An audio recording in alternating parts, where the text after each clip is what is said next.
Cold Comfort, Book 3 of the America Falls series, written by Scott Medbury, narrated by Adam Barr. Part 1. 1. I was shaken by my visit with Sonny and followed a few paces behind Mr. Ragg as he led me back to the breakout area. My friend's warning about Ragg and his whispered instruction, "any means," filled me with a sense of unease. Clearly, he was more worried than he had been able to say aloud in the cell. Had he learnt something else that he thought might lead to trouble? If so, what? Mr. Ragg led me back to where Williams was waiting patiently while he watched the two men playing cards. Ragg didn't say a word to either of us, just nodded to Williams and headed off down the corridor. "Not very chatty, is he?" I said to Williams when the lift doors closed. Who? "Mr. Ragg." No, I guess not. "What job does he do exactly?" Williams turned his head and looked at me expressionlessly. I thought he'd make a hell of a poker player. Why don't you ask him? I shrugged. Clearly, Mr. Ragg wasn't the only non-chatty member of the professor's crew, and I gave up, not even bothering to say goodbye when he left me in the square. I found Ben playing pool by himself. There were two other men in the room now, making use of the exercise equipment. From the camouflage pants and vests they wore, I could see they were Army. I invited him to go to the quiet area so I could fill him in. We went through the door past the cafeteria and into the open carpeted space of the quiet area. I grabbed two well-worn magazines and handed one to him as we claimed a sofa. "Well, what happened?" he asked eagerly. I told him all about the talk with the professor and my visit with Sonny. Unsurprisingly, he was angry about Sonny's treatment, but thought it wise we heed his warnings about Ragg. He was also keen to find out what was really behind the segregation of the women. So help me, if they hurt Brooke, well, let's not jump the gun. We need to be calm and measured in our approach. It will help that I'm on the security detail now. You just need to stay cool and find out what you can from the other boys, without being too obvious, of course. Oh, and don't talk to Paul about it. He seems a bit touchy about his sister. I'll try to get that out of him." "Okay." Earlier that day, I had been keen for an encounter with Leroy, the redneck who had tasered Sonny. I guess it's true that you should be careful what you wish for. When we re-entered the rec room, there were two men in Homeland Security uniforms playing pool. One of them was Leroy. He looked up after he finished his shot, and true to type, he sneered at us and said something I couldn't make out to his playing partner. To our left, the two soldiers that had been there when I had first got back were still working out. One, a clean-cut looking guy with a classic square jaw, was now doing bench presses, while the other, a heavier black man, spotted him. There was also someone else working out on the large, heavy punching bag in the back corner. I couldn't make out who it was. The lighting was quite poor, and the bag was between them and us. But I could see they were hitting it with tremendous force as the heavy bag shook violently on its chain to each blow. I soon forgot about the people working out, though. The sneer on Leroy's face told me all I needed to know. I had seen that same sneer on plenty of schoolyard bullies in my time. As we approached, I was distracted by a soft melody coming from behind them. My eyes immediately sought out the source of the sound.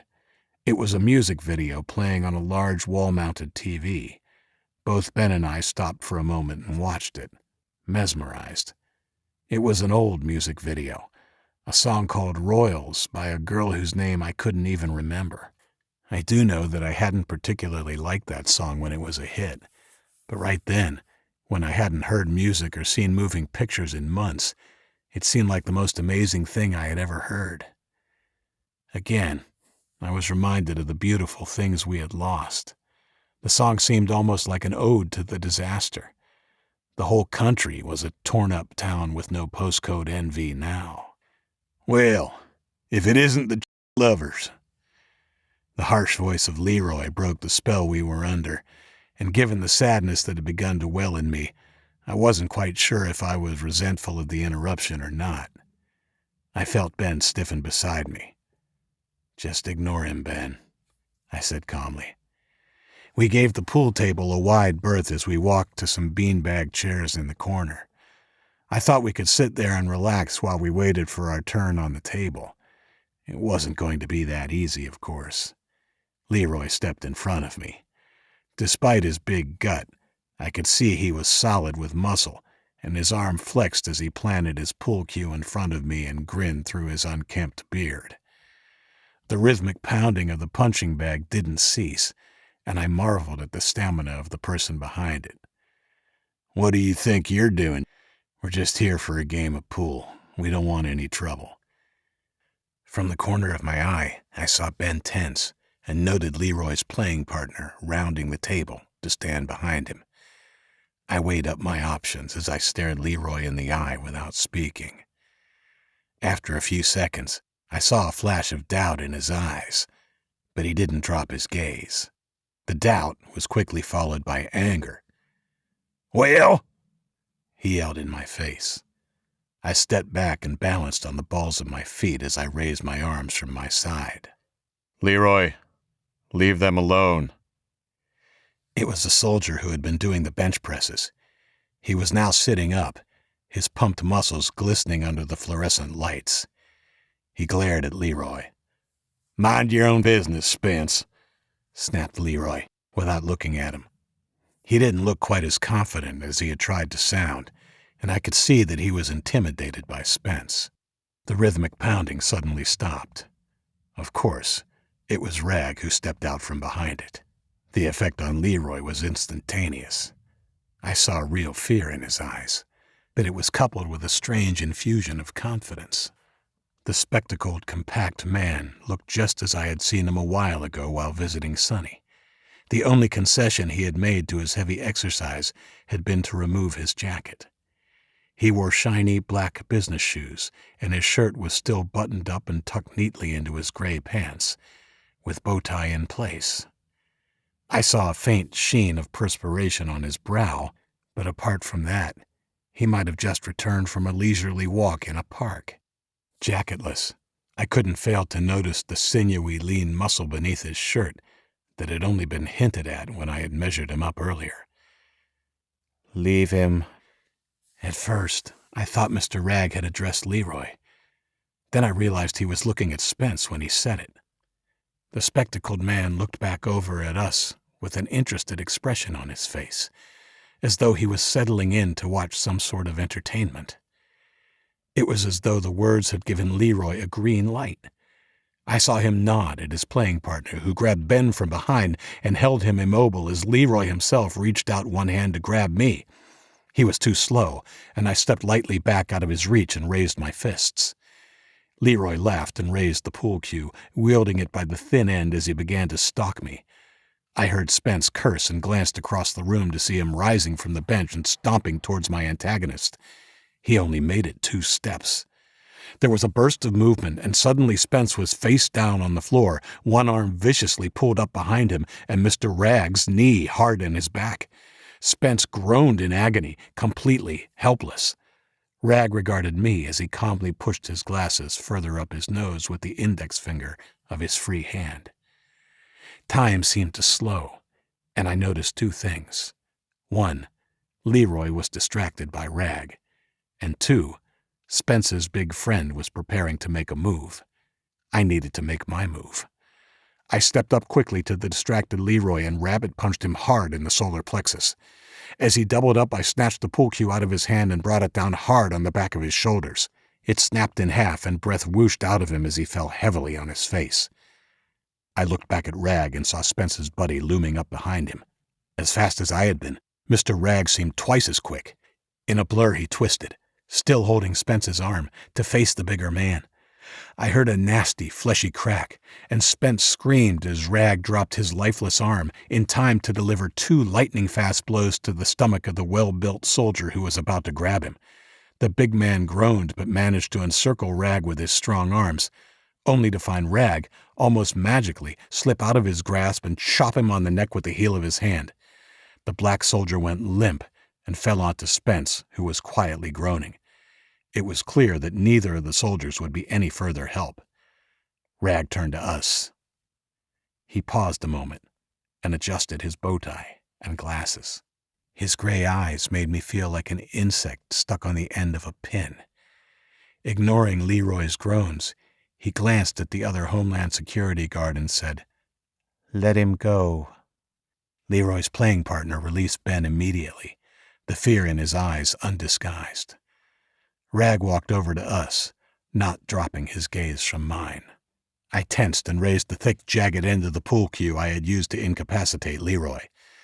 "You fucker," panted Leroy from his position on the floor. "When I finish with you, you're gonna wish you and your—" He didn't finish. Rag fluidly bent over and pinched Leroy's neck where it met his shoulder. The big man's eyes widened momentarily before he slumped unconscious to the floor. Rag then stood up again, and his eyes came to rest on Ben and me. "You two may go now," he said simply. "You can play pool another day.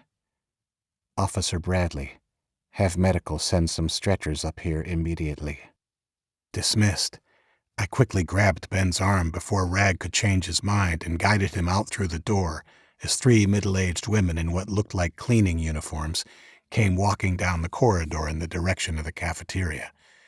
I have to admit, given what I'd witnessed, I was happy to be walking out of there undamaged.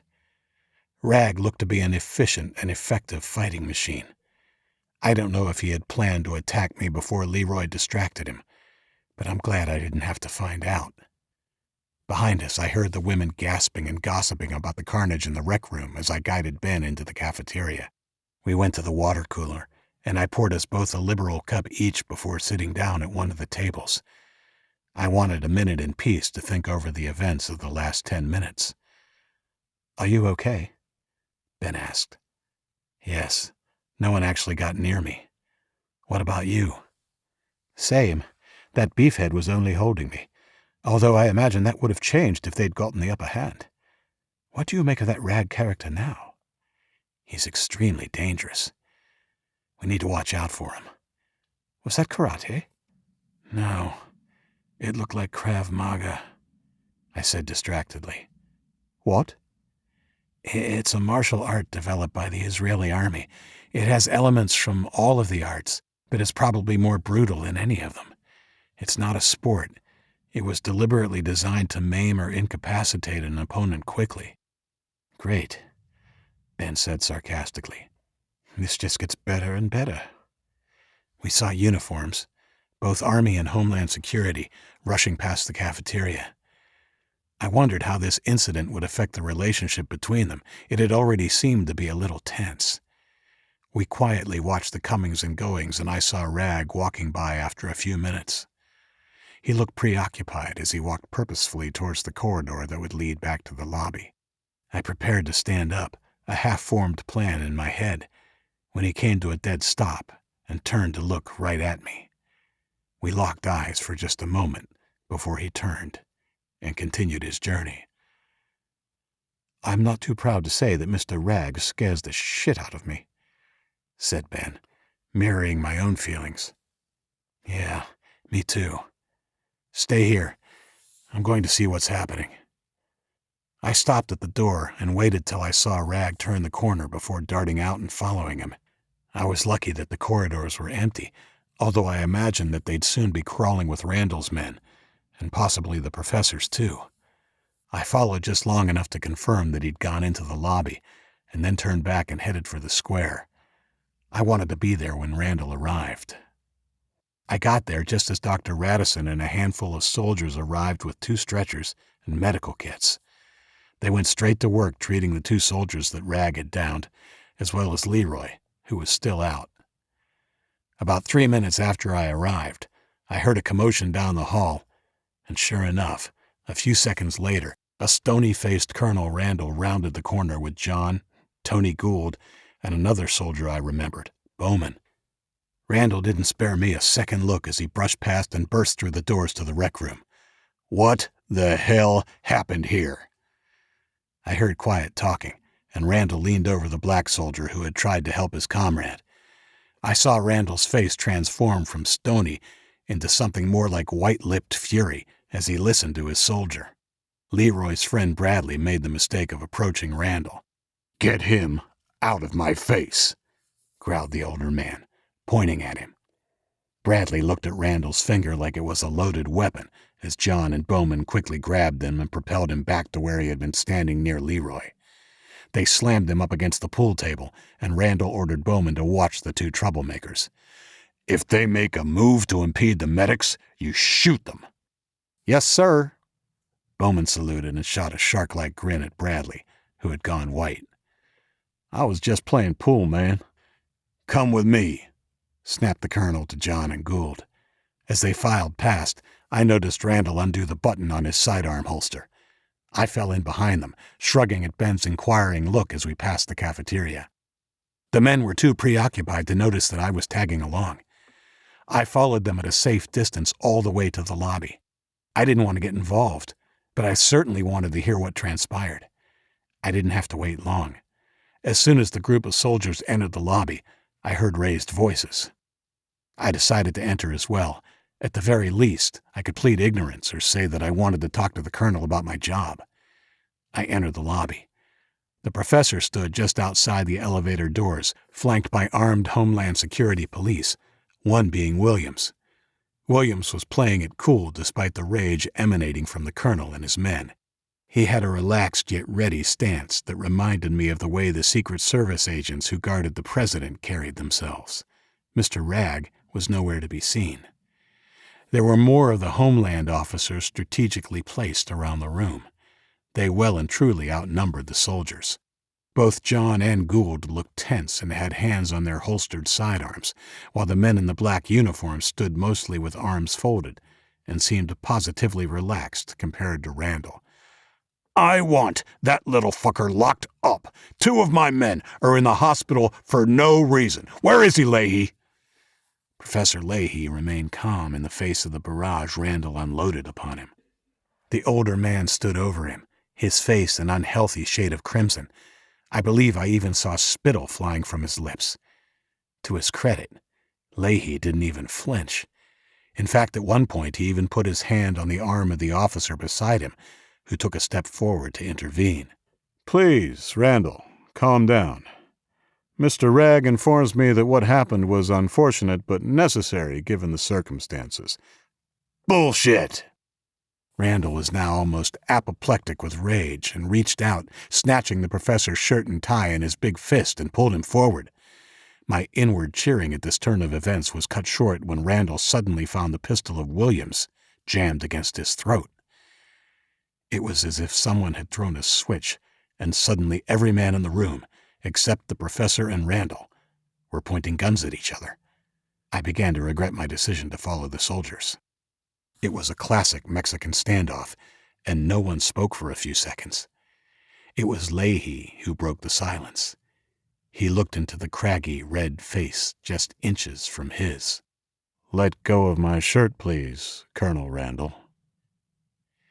Even though the look on Randall's face still said he wanted to throttle Leahy. After another tense second or two, he slowly opened his hand and released his grip on the chief of the facility. "Good. Now holster your weapons." A second or two passed and no one moved. "All of you." I jumped at that unexpected shout, and he noticed me for the first time. "Isaac, I'm sorry you had to witness that. Unfortunately, being cooped up in an installation like this can get to the men sometimes. But don't take any notice of it. We are all friends here." He looked pointedly at Randall. "Now scoot along like a good boy." The men were holstering their weapons, most of the attention in the room now focused on me. I was forming a not-so-snappy comeback when Randall beat me to it. "No, Professor Leahy," he said sarcastically. "Why don't we let the boy stay? He was a witness, after all. While you're at it, why don't you tell him why the women are being segregated? He was curious as to why he can't see the girls from his group. Professor Leahy ignored the bait. A witness to your men beating poor fat Leroy? We already have a witness. Officer Bradley saw the whole thing and kept the boys at a safe distance, while Mr. Ragg brought the situation under control. His lie was breathtaking. For a moment I couldn't speak. No, that's not true. Wait, what about the girls? I spluttered angrily when I found my voice. Officer Maddox, see young Mr. Race back to his quarters. He looks like he needs a rest. The Homeland officer closest to me grabbed my arm firmly and led me out through the door. I let him take me without resistance. I could see I was not going to be allowed to speak on behalf of the victims. As soon as I was being led away, I heard the professor address Colonel Randall again. Now, Thomas, let's put this unpleasantness behind us. I can assure you I will be speaking to Mr. Ragg about his heavy-handedness in dealing with your men. Please ensure that you also counsel your men on their behavior. I couldn't make out Randall's reply, but it was clear from his raised voice that he wasn't happy. It didn't matter much. I could tell from the body language before I left that the professor had diffused the situation. For now, at least. That was a bit tense, wasn't it? I cheerily asked the officer escorting me back to the dormitory.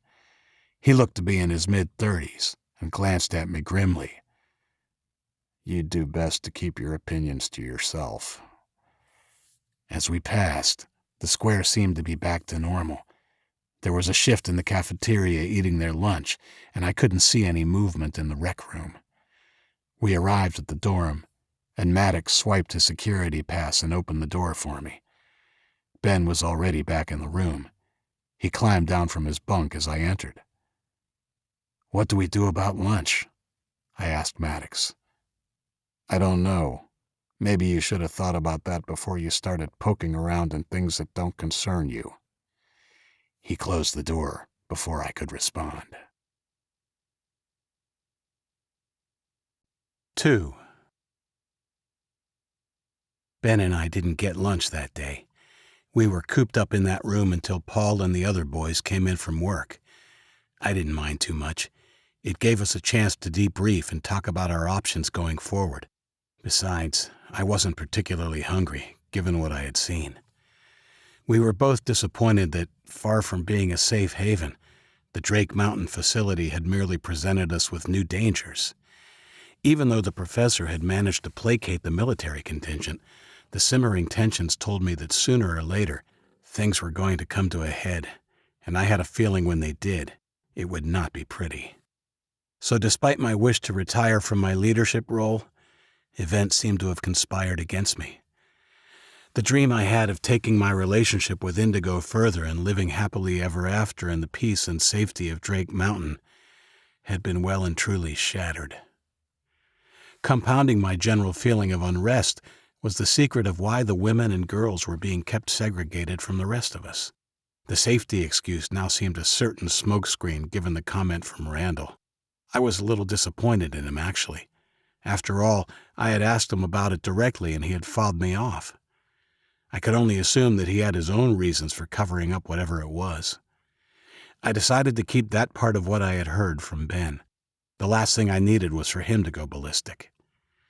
While I didn't mention Randall's comment, we decided that the issue of the girls was the first problem we had to attack. We needed more information, and I was certain that Paul was the person to talk to. It was clear from our first meeting that he knew something more than what he had disclosed so far. Our second problem was Sonny. The professor had delivered on his promise to interview him that day, but now the issue of him being in protective custody had become another unanticipated worry. I wasn't willing to make any plans just yet. I would rather wait until Luke was back with us before I did that. While Ben was book-smart and passionate, he was no substitute for Luke and his strategic way of thinking. After the boys on the mining crew had showered and come back to our rooms, we were led to the cafeteria. Apart from small talk, I was careful not to say too much to Paul and the others about the events of the morning. It could wait until tonight when we were out of range of inquisitive ears. Once we reached the square, we joined the lineup of miners, waiting for our turn to enter the dining area. I heard the occasional wolf whistle and laughter from the front and craned my neck to try and see into the cafeteria. Girls. And women. I didn't recognize the few that I could see and strained to see further in, but it was impossible. At least they're allowed to eat in the cafeteria, I whispered to Ben.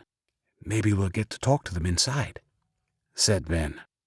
It doesn't look promising, I said. I'd say they'll have to finish and leave before we can all fit in.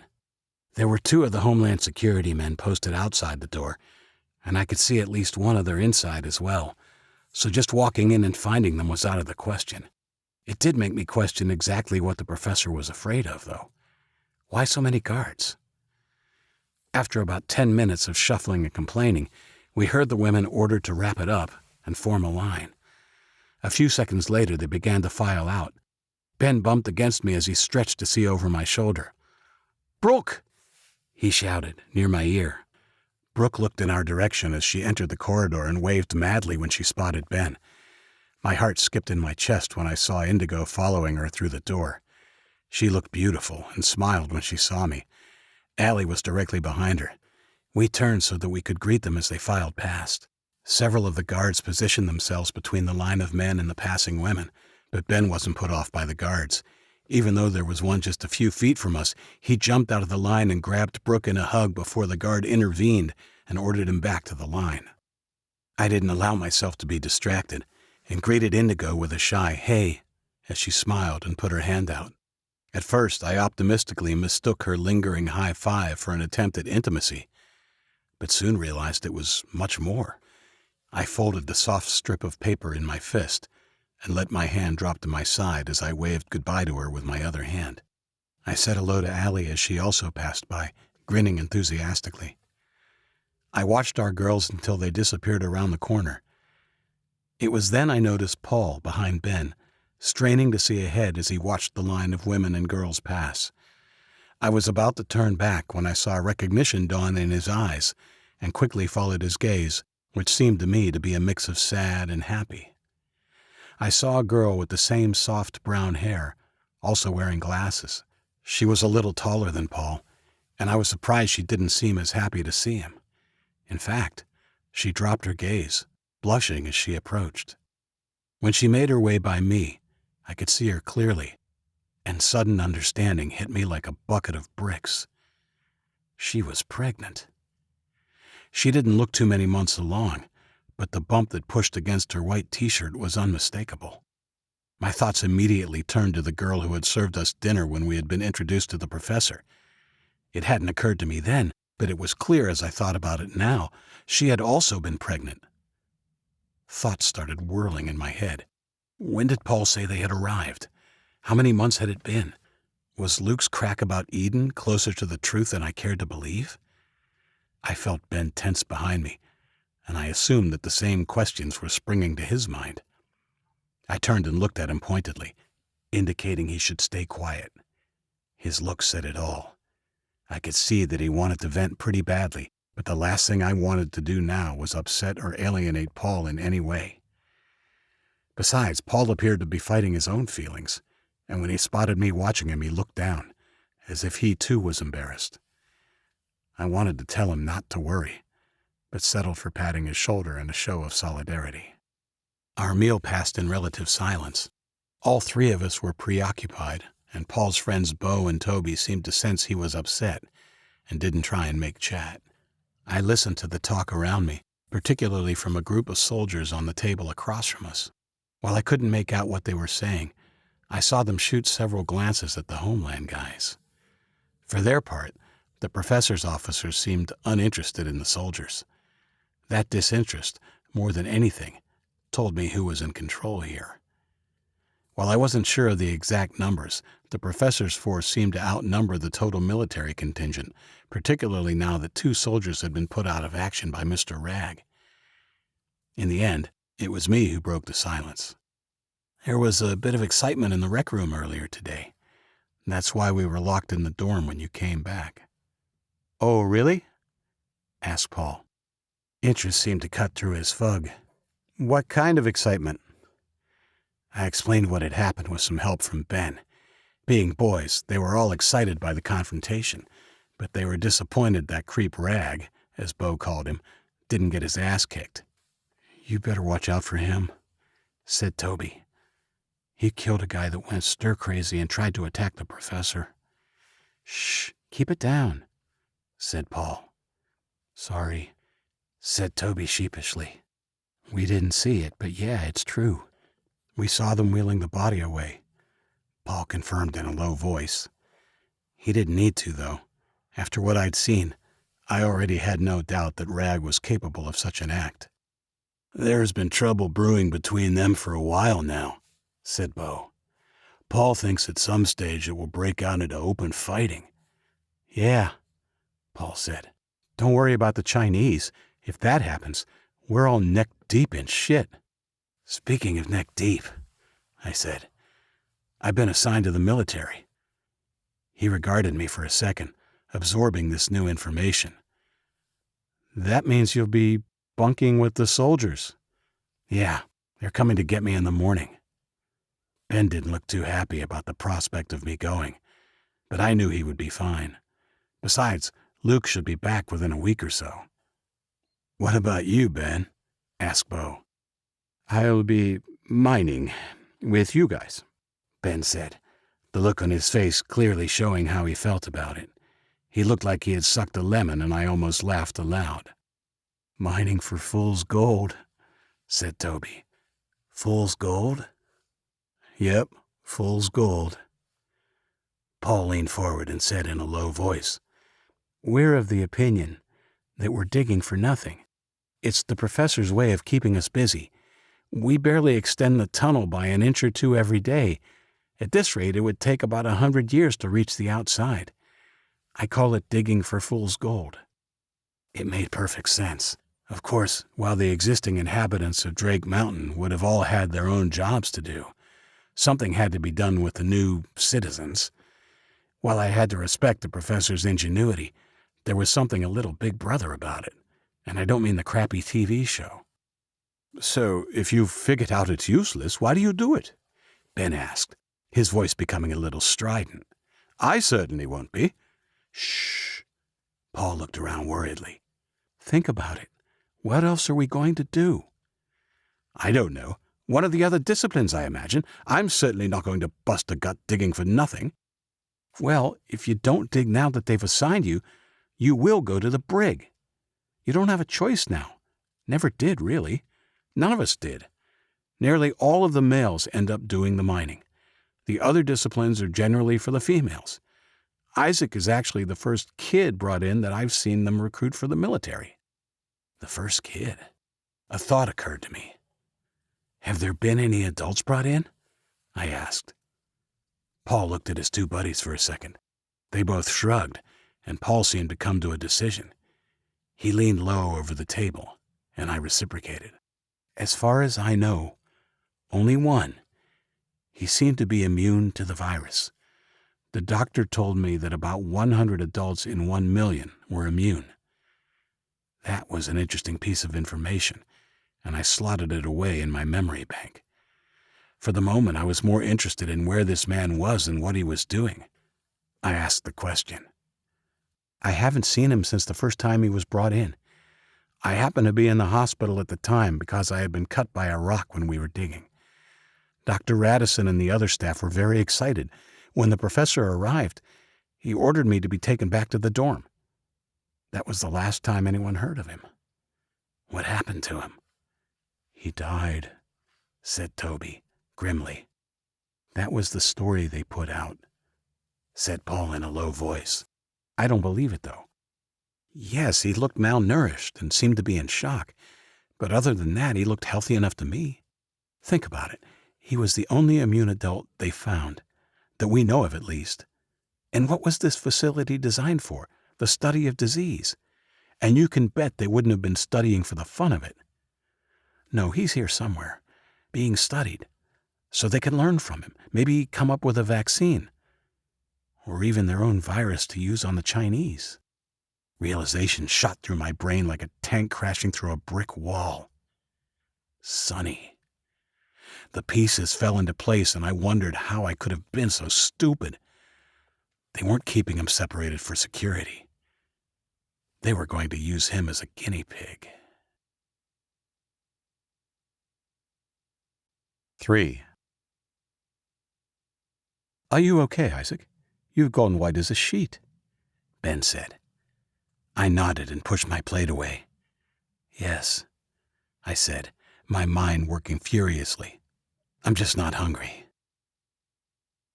After dinner, we were allowed in the rec room for an hour. Ben seemed to have a good time. He played pool with Toby, Bo, and Paul, while I sat out. A couple of other boys attempted to involve me in a game of darts, but I begged off and retreated to the sofa in the anteroom. I needed to be away from everybody else. There was too much to think about. I wasn't quite alone. I found a sleeping soldier in there, but he was at one end snoring softly with his head hanging uncomfortably over the back of the seat. I smuggled the note from Indigo out of my pocket and opened it carefully. It was on tissue paper, and the writing was a little smeared, but legible. We're okay, but they keep us, all females, separated from the rest. There's something weird going on, but don't worry, I'll find out more. Tell Ben that Brooke said to keep his head down and not make a fuss. Love, Indigo, XX.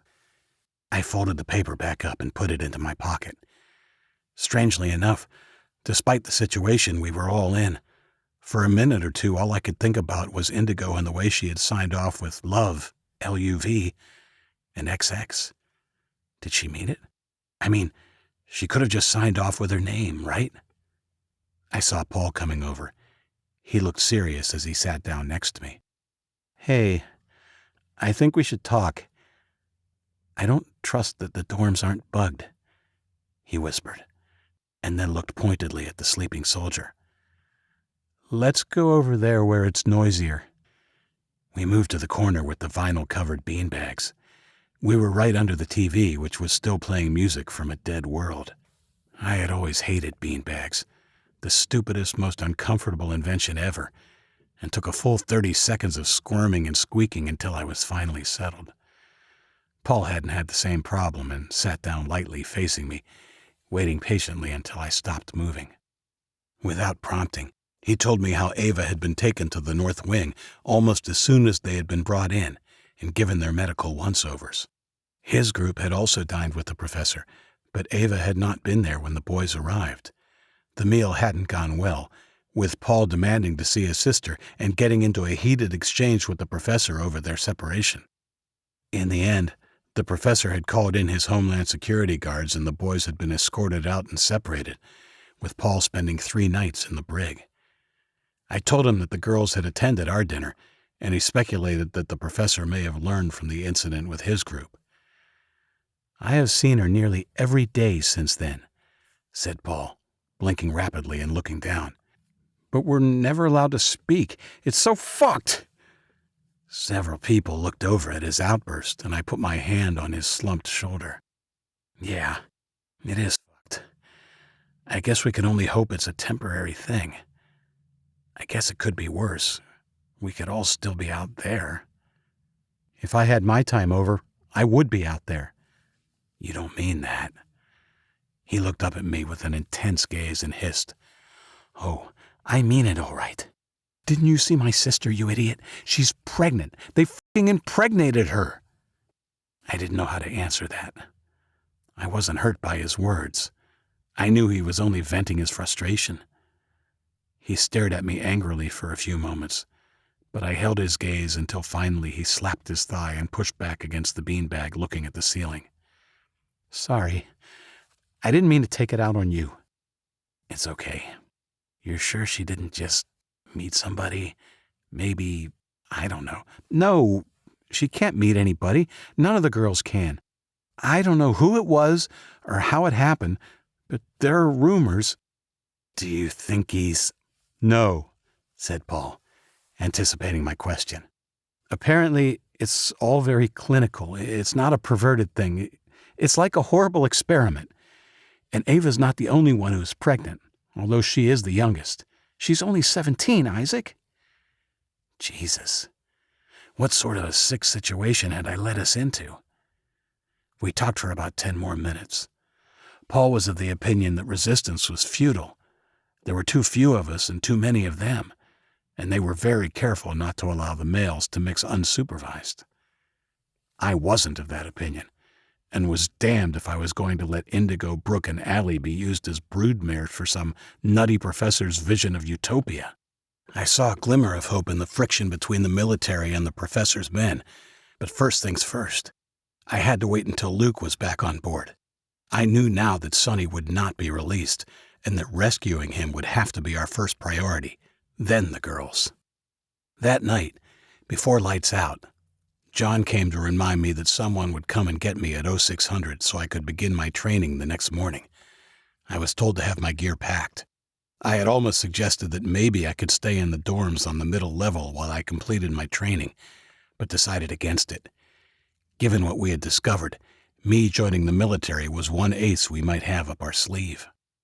I packed the few belongings I had before I went to bed, and had a quick word to Ben about Brooke's message to keep his head down, and also told him to listen out for anything that might be of value to us.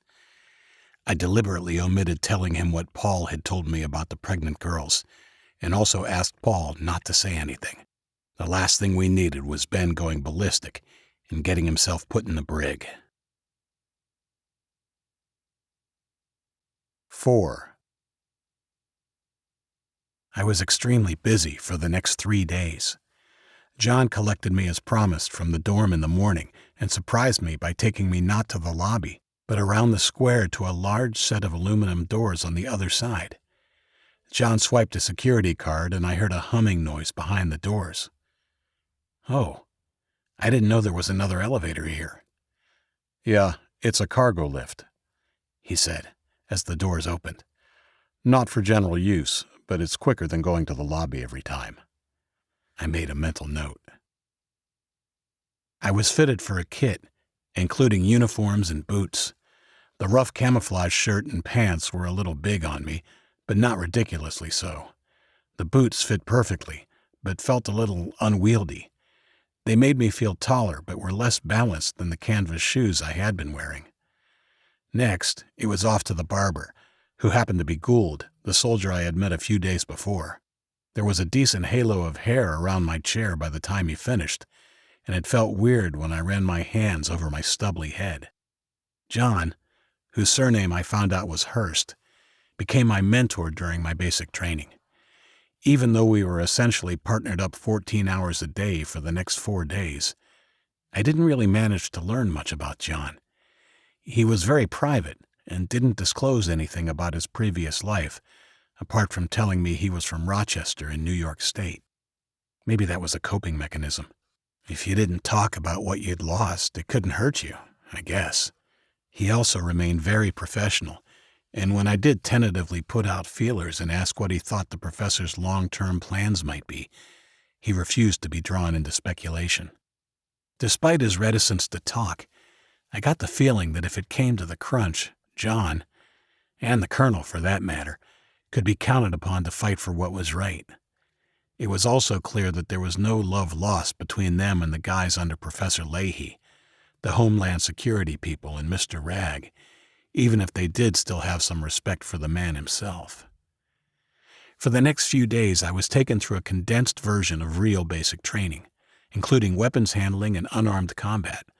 Of course, my kung fu training meant I already had a good grasp of hand-to-hand fighting, but it was good to dust off the cobwebs with real and competent sparring partners.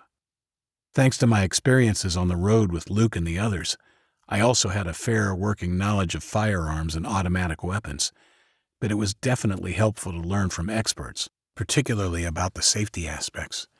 It was also comforting to know that the next time I fired off a warning burst from an automatic rifle, I wouldn't be cutting someone down like I had in the alleyway a few months before. The exercise and practice must have been doing me some good, because after dinner and by the time I hit the rec room every evening, I was absolutely buggered, as my English friend Ben would say. The boys teased me mercilessly about my buzz cut, but I took it good-naturedly, telling the long-haired Ben in a fair Arnold Schwarzenegger impersonation that at least I wasn't a girly man. At the end of the 4th day's training, I was told to shower and then go to Colonel Randall's office. John was also present when I arrived, standing off to the side while Randall sat behind his desk. On the desk in front of him was a belt and holstered pistol. If it was the same one we had trained with, it was a semi-automatic 9mm Beretta M9. It was standard U.S. Army issue and pretty user-friendly. Next to it was a taser, the rectangular handheld type with the 2 electrodes on the end for close-quarters contact. Isaac, I've heard good things from John here. He said that in hand-to-hand combat you're as competent as any of the men we already have, and that you did well on the firing range too. Well done. That's quite an achievement for someone so young and validates my trust in you. Thank you, sir. I guess I had lots of real-world experience before I got here. True. In fact, you've probably seen more combat than most of the men in here, besides Hurst here and myself. Anyway, we can't really afford to spend any more time training you, and I think it would be flogging a dead horse anyway. We have a 6-man scouting party going out in 3 hours, and you're needed to carry out patrol duties here in the facility until they come back. He slid the weapons across the desk towards me. I don't need to tell you to be careful with those, particularly the gun. In fact, you should never need to draw that. While patrolling, you will basically be a police officer. Keeping the peace is what we're charged with right now, unless the facility is under threat. If there's a problem that can't be solved with words, fall back on the taser. Keep your weapons with you at all times, even when you're off duty. As you've seen, he said, somewhat bitterly, it's impossible to predict when an incident might occur. He stood up and came around the desk to stand in front of me. After I put on the belt and clipped on the taser, he saluted me. Feeling a bit dumb, I returned it, hoping I didn't look like too much of a tryhard. I suddenly felt like a kid playing games with grown-ups. Welcome aboard, son. Here's your pass. A pass? To me, that felt even more crucial than the weapon, and I pocketed it. Thanks. Randall turned back to his desk. Okay, you're dismissed. Go have something to eat and some R&R. Your first duty will be tomorrow morning at 0600. You'll be patrolling mid-level with another of the men. Don't enter the North Wing. That's under the protection of the Homeland Guards, as is top level. Traveling back up the elevator, I felt like I had achieved a small milestone. I had weapons, information, and access to all areas, except the North Wing and the professor's level, of course. The cafeteria was empty when I arrived, but as a soldier I wasn't required to eat in shifts like the rest of the general population. It was getting close to meal times anyway, so I got a decent serving of the bland food on offer and sat down. I dragged out my meal as long as I could, but the first shift that came in was the female cleaning crew we had seen the afternoon Mr. Ragg had taken out the 2 soldiers. These were mostly middle-aged women, and they kept to themselves, although I received a few polite greetings. 2 men in lab coats entered while the women were eating. The doctor was with them and waved at me. I saw his eyes widen a little when he realized I was wearing the Army uniform of green camouflage. He deliberately sat a few tables away. I shrugged and finished my meal before heading into the rec room. I briefly thought about doing some weights, but I was actually feeling a bit sore and tired from my training that day, so I went to the sofa in the darkened alcove, laid down, and closed my eyes. I awoke with a start to someone running the palm of their hand over the stubble on the top of my head and laughing. I opened my eyes, still sleepy and confused, and saw Luke's grinning face looming over me. "You're in the Marines now, boy. No sleeping on the job," he yelled in a drill sergeant's voice. I laughed and sat up, returning the awkward hug he gave me. Ben was grinning like an idiot behind him, and I noticed a scuff on his cheek. Paul was also there, looking a little left out. "Good to see you up and about, Luke. About time," I said. "Have you met Paul and Toby and Bo?" "Yeah, met them all about an hour ago. I took over your bunk. So you got drafted, huh?" I nodded, and he looked at the sidearm on my hip. "Nice piece. Beretta?" "Yeah, I've got lots to catch you up on," I said, and looked over his shoulder. "Ben, what happened to your face?" "I got hit by a flying rock. Swinging a pickaxe isn't as safe as it sounds, you know. Not too much damage. I am absolutely buggered, though." "You're not the only one. Geez, it looks nasty. Any chance you and Paul can keep the other guys occupied for a while? I want to fill Luke in on what's been happening." They both agreed, and it was only after he'd left that I thought Paul might be put out by not including him as I debriefed Luke. Ben knew how Luke and I operated, so it wasn't an issue for him, but Paul didn't know us that well. Anyway, I let it go because if he had taken offense, it didn't show. "How is your wound?" I asked Luke. "It's fine. I'm a quick healer. Not super quick like Sonny, but yeah, I feel good enough to kick some ass." Even though I knew he was joking, the fact was, he might have to do just that before too long. I started to give him a condensed version of all that had happened since we arrived.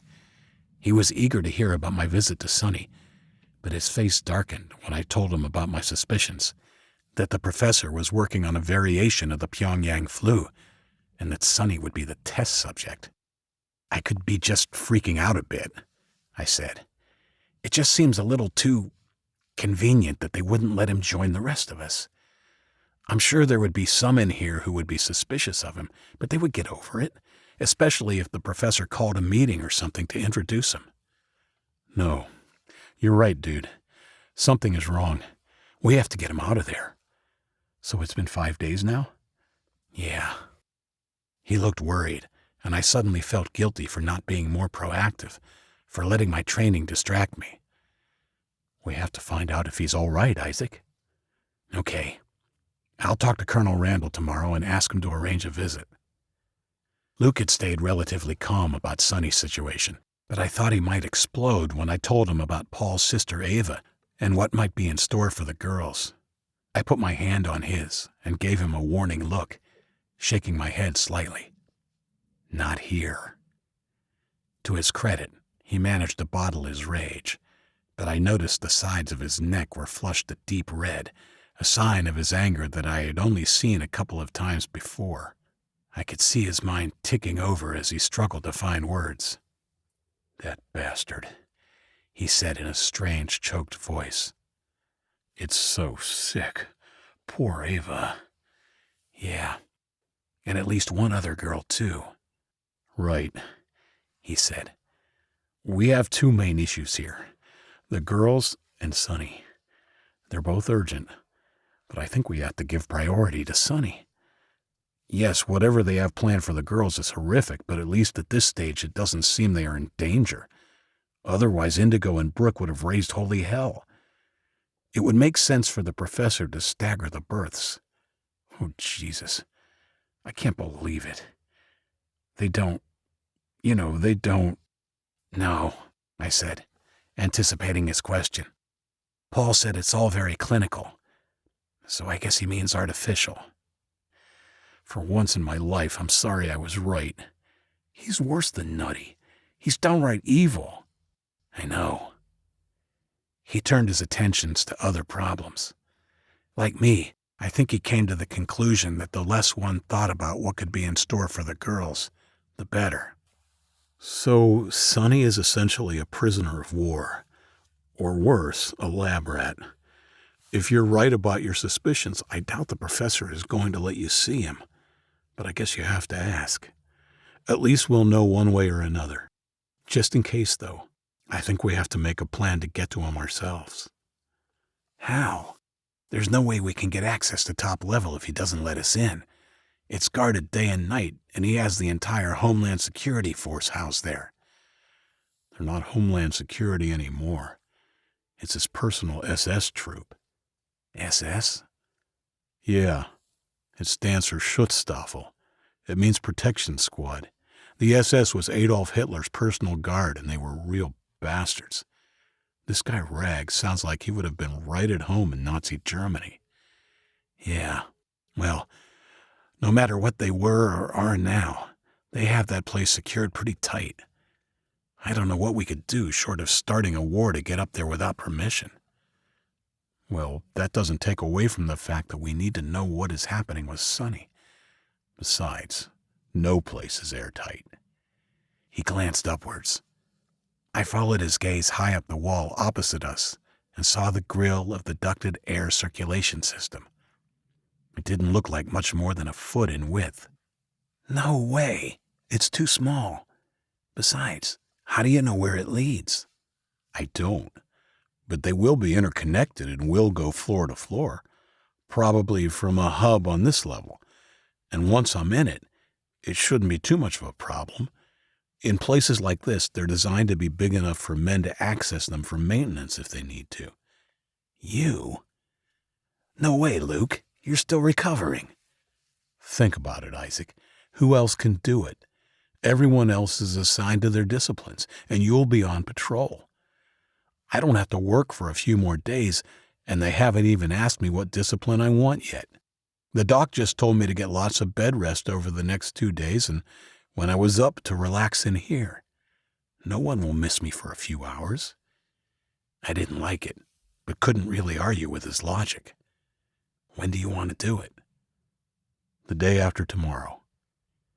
I racked my brains to try and come up with another way. Maybe I could get into the vent myself. It would have to be at night, but even then, I would be missed as I was now housed in the barracks. Luke was right. It would have to be him, and we had to take the opportunity while it was open to us. All right, how do you want to do this? It will be impossible to do it in here. No, I'll enter through the dorm. I'll go in the morning before the mining shift heads out. We have to check if there's one in there first. There is. I've already scoped it out. Of course he had. I was reminded again of how much I had missed my friend's head for tactics and strategy. There is one thing we will need before long, said Luke. A map or schematic of the facility. Paul was right when he told you that they're digging for nothing. If there's one thing that's for sure, there will already be another way out of the facility. They design these places to be almost impenetrable, but there is always an emergency exit. Most likely it is only known to the guy in charge and those around him. Even if I find one, I won't be able to take it. Unless you want me to copy it by hand? Dude, please, stop trying to find blockers. He looked around quickly, burying his hand in his pocket for a moment before pulling it out and sliding it into mine. He deposited a shiny iPhone into my palm. Just take a picture or two. Where did you... It doesn't matter, but I didn't steal it if that's what you're worried about. Everybody's been throwing these away since the Chinese put the lights out, but it still has a great camera, and the bonus is I can listen to music. It's fully charged, so there shouldn't be any issues battery-wise. Don't lose it, though, dude. I never thought I'd hear the sweet sounds of Pink Floyd again. I didn't bother asking Luke who this Pink Floyd girl was. Just shook my head at his resourcefulness. For the next half hour, we formulated a plan. Tomorrow, I would see Randall about getting access to Sonny, and in the meantime, Luke would spend the day gathering what he needed. A butter knife to use as a screwdriver, and chalk or string for finding his way back to the dorm. He looked very excited by the prospect of taking some action, and it rubbed off on me. Being reunited with him made it seem like anything was possible. We decided that he wouldn't tell the other boys about the plan until tomorrow night, so there was less chance of someone accidentally saying something, or if, God forbid, there was a rat in the ranks. I hadn't even considered that possibility, but Luke said we had to be wary, even though they seemed decent enough kids. After we had settled on the plan, we went and played pool with the boys. I said my goodnights an hour later. Back on the lower level, I settled into my bunk in the barracks. It took me a long time to get to sleep. Thoughts and possibilities whirred through my brain, keeping me wide awake. I cursed having a nap earlier in the day, before finally drifting off, sometime after midnight. 5. I awoke to the harsh beeping of reveille, not feeling refreshed at all, and wondered briefly what it would be like to have a sleep in. It seemed a lifetime since I had enjoyed that simple pleasure. I was partnered with Daniel Bowman for my first patrol. I hadn't really gotten to know the 22-year-old before. I discovered he was quite friendly, and I didn't sense any of the subtle resentment from him that I'd felt from a few of the soldiers, probably for being an upstart kid who fast-tracked into their ranks. His bright blue eyes and soft southern accent led me to believe he would be popular with the opposite sex. As we walked the corridors of the middle level, we chatted about our lives before the flu and invasion. He hadn't been married, but had lost his longtime girlfriend, Brenda. They had been childhood sweethearts. He said what hurt the most was that he had not had the chance to say goodbye. During our morning patrol, I got to see everyone. First, I saw Indigo and the girls through the glass walls of the cafeteria as they ate breakfast. Indigo gave me a quizzical look when she saw me in uniform and on patrol, but followed it up with a quick thumbs up to let me know they were all okay. A little later, I passed Ben, Paul, and the others as they filed out to their mining duty after breakfast, and finally Luke, who split from them and sneakily patted his pocket as he passed.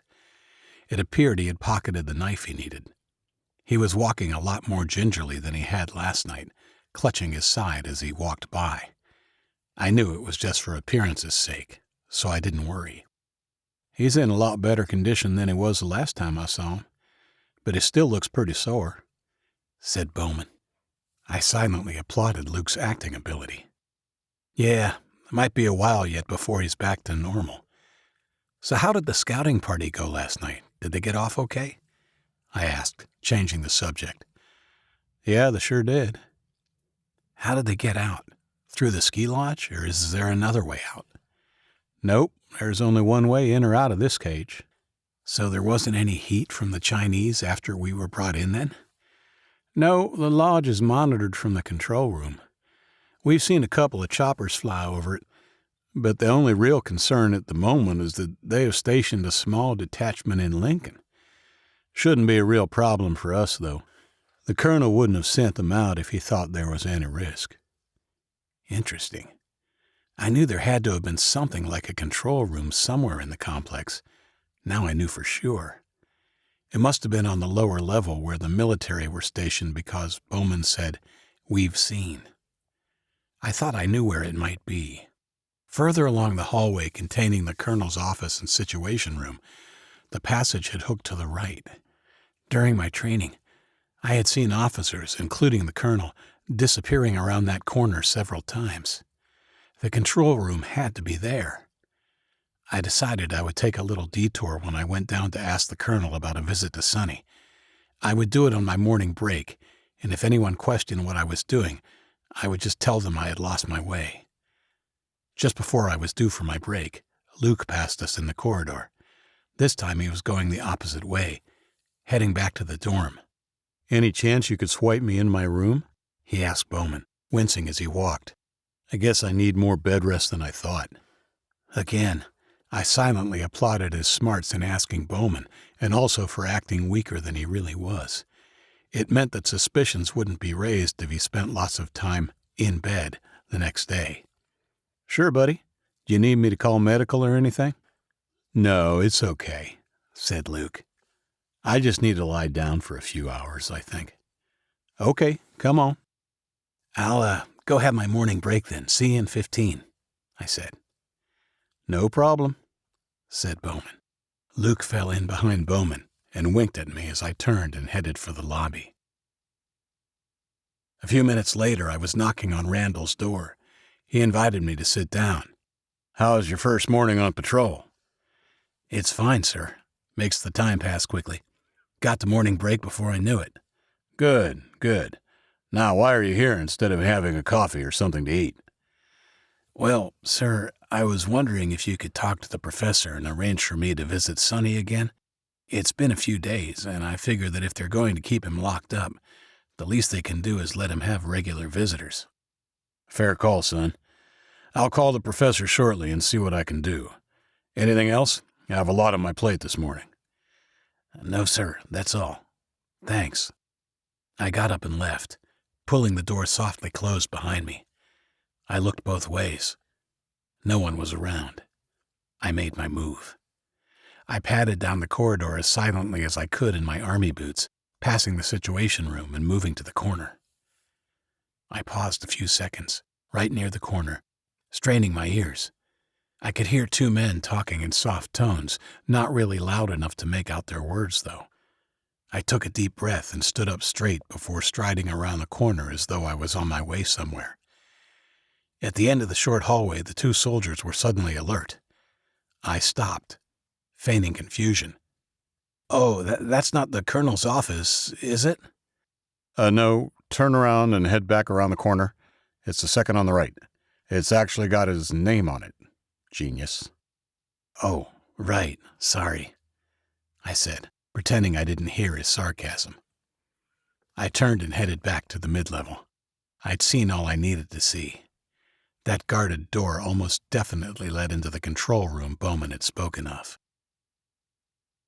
The last few hours of our shift passed without further incident, and I headed back down to bottom level with Bowman to hand over to the next patrol. My bonding with Bowman was a happy accident, really, but it had an unexpected consequence.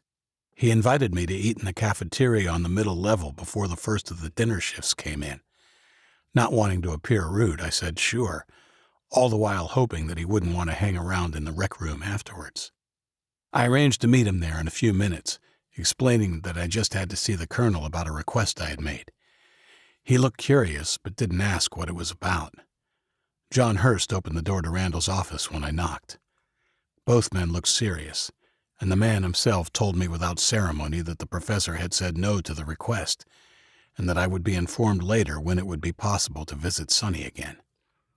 I hid my anger. "Okay, no problem.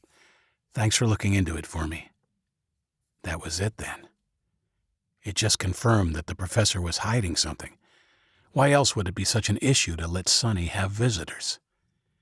I considered a lot of possibilities as I headed back up the elevator to the cafeteria. But first things first, we had to find out what they were doing with him before we could make a plan. If we had evidence that it was something bad, I could maybe go to Randall to plead a case for some sort of intervention. 6. I joined Bowman in the cafeteria. Even though I was a little preoccupied, I must admit he was good company. I tried to remain a little distant, and it wasn't hard, given my mood, hoping he would take the hint and not accompany me to the rec room afterwards. The soldiers had their own small breakout area in bottom level. Hopefully he would go down there afterwards, and I could make the excuse that I wanted to see my friends and stay on mid-level. As much as I liked him, he was a part of the military, and I knew I couldn't trust him entirely at this point. Despite my subtle attempts to distance myself from him, he didn't take the hint and asked me if I wanted a game of pool. I couldn't really say no. What else could I say I was going to do? We went into the rec room while it was still relatively empty and challenged another pair of off-duty soldiers to a game. It turns out we were a pretty lethal pool combination, although it was more through Bowman's skill than mine. An hour later, after their meal shift, Luke and the others joined us. I introduced Bowman to everyone. The two soldiers we had been playing had left a few minutes before. I shrugged in response to Luke's questioning look, trying to indicate subtly that I had been helpless to shake him off. Luke seemed to understand and stepped up to shake Bowman's hand. Bowman, huh? Good strong name. You know what it means? What it means? Asked the Southerner. Yeah, most surnames have an origin, and back in England it was usually dependent on what occupation a person had. So if there was a guy named John and he was an archer, he would take on the name of John the Bowman or John Bowman. Oh, really? Ben laughed and clapped Luke on the shoulder. You will find Luke here full of useless information. Interesting, but useless. Luke wasn't finished with his lesson yet and ignored Ben's friendly jibe.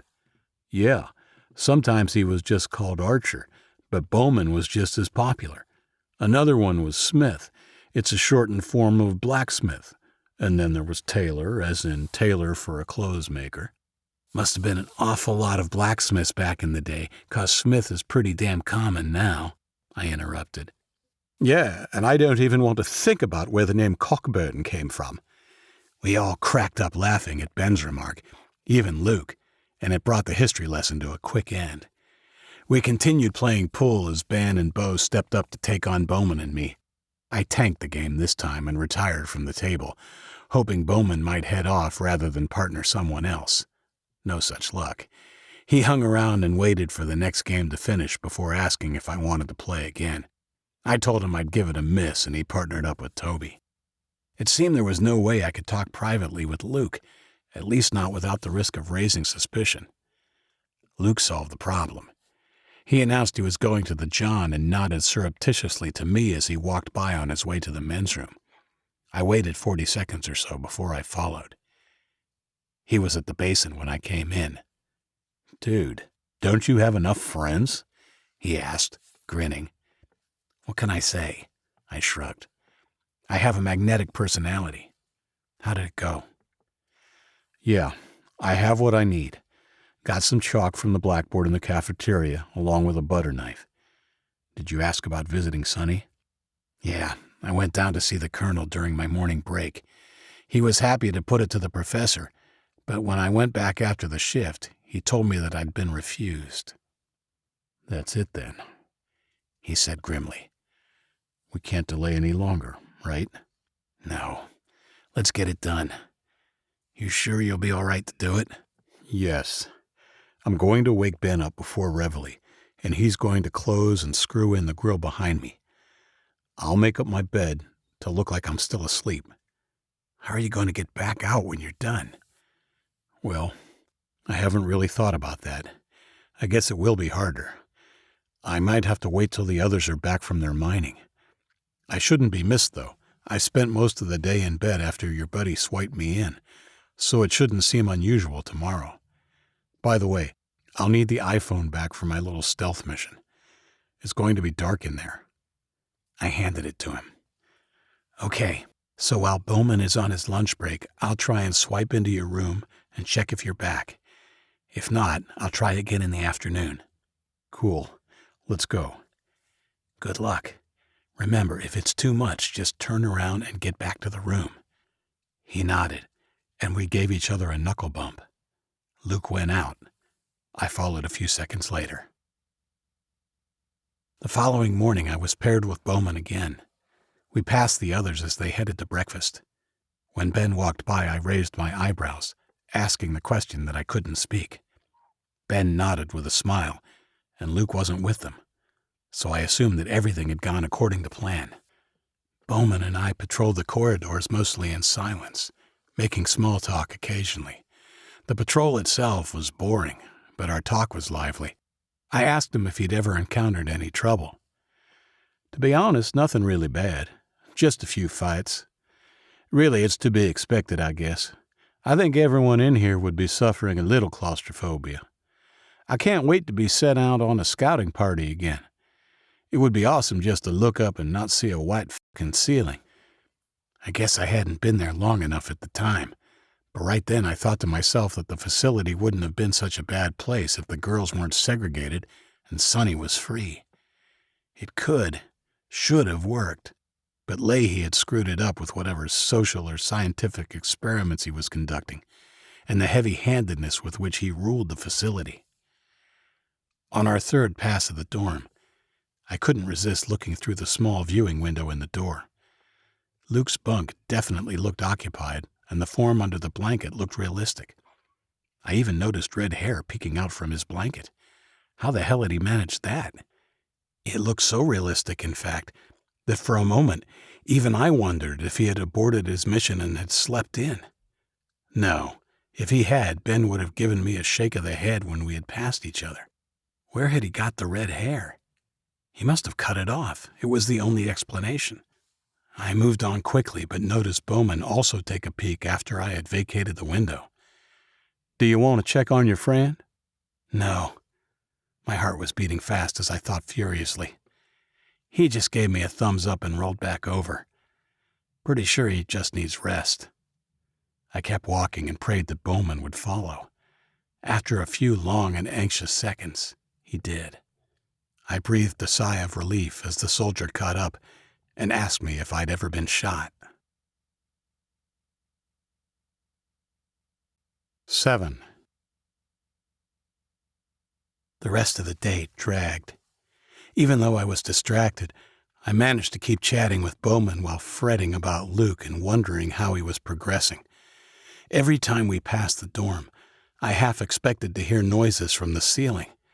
But however he was faring, he seemed to be doing it quietly. I also mulled over other problems. What would we actually do once we found out what was happening with Sonny? I knew we had to wait for Luke's report, but obviously if it looked like they were about to start or were already experimenting on him, we would have to move quickly. Then if we were able to break him out, how viable was it to leave the security and comfort of Drake Mountain without getting apprehended, or worse? Somehow, I didn't think that we would be allowed to voluntarily leave, and if push came to shove, how would we fight our way out? Would all of our group even want to?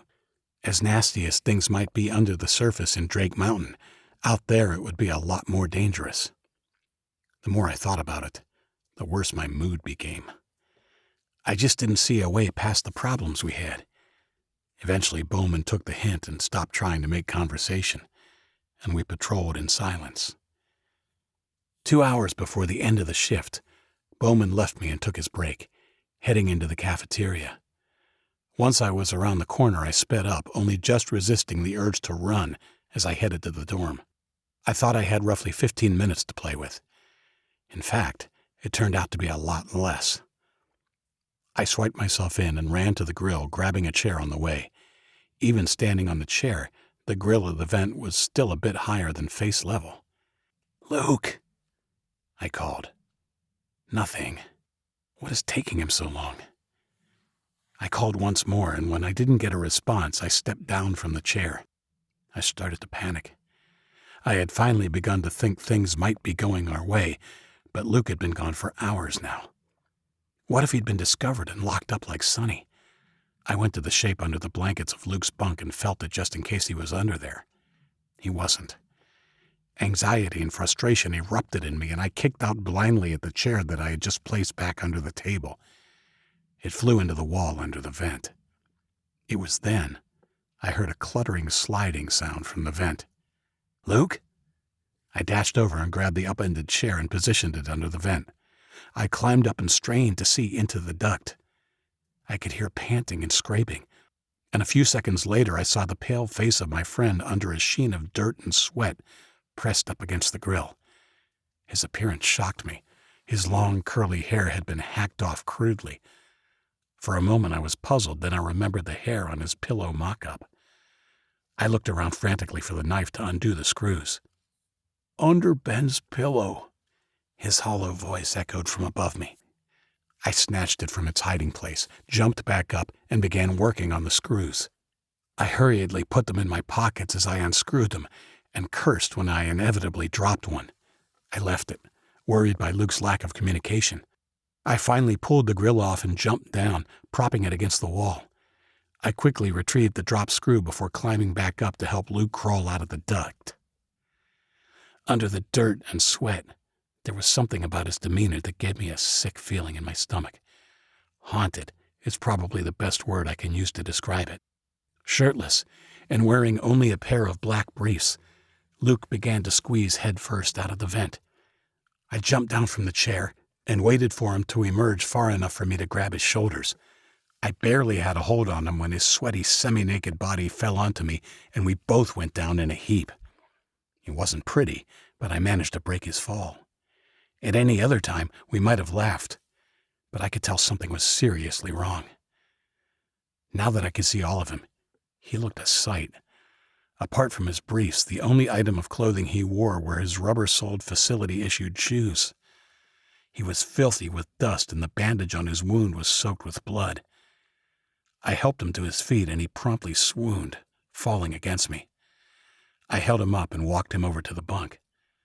"I'm all right," he gasped as he sat down and caught his breath. I passed him a cup of water that was sitting on the table beside his bunk. He guzzled it down and then coughed. I waited patiently. After a few seconds, he looked up at me with haunted eyes. "Sonny's dead." The light suddenly went out, and a shrill alarm sounded.